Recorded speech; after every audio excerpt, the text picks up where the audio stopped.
Panvision TV presents. আমার বাবা, আমার ভাই, আমার মা মুমূর্ষ যে কোনো মুহূর্তে চলে যাবে, তখন একজন হুজুর ডেকে আনা হয়, ইমাম সাহেবকে ডেকে আনা হয় যে তাকে কালিমা পড়ানোর জন্য, তাওবা করানোর জন্য। এই বিষয়টা আসলে করার দরকার আছে কিনা, বা করলে কিভাবে করতে হবে, শরিয়া কি বলে? মানুষের তওবা যেটি, সেটি তো নবীজি সাল্লাল্লাহু আলাইহি সাল্লাম বলছেন যে ইন্নাল্লাহা ইয়াকবালু তাওবাতাল আবদি মা লাম তাতলু আশ-শামসু মিন মাগরিবিহা ওয়া হাত্তা মা লাম ইউগারগির।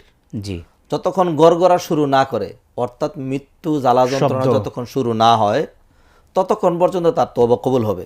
জি, আর যদি মৃত্যুর সময় চলে আসে, ওয়ালাইসাতিত তাওবাতু লিল্লাযিনা ইয়ামালুনা সাইয়্যাত হাত্তা ইযা হাদারা আহাদাহুমুল মাউতু ক্বালা ইন্নী তুবতুল আন।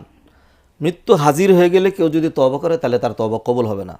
অতএব তওবা ইমাম সাহেব এনে পড়িয়ে দেওয়া অথবা করিয়ে দেওয়ার তো বিষয় না। তওবা হলো নিজে নিজে করার বিষয়।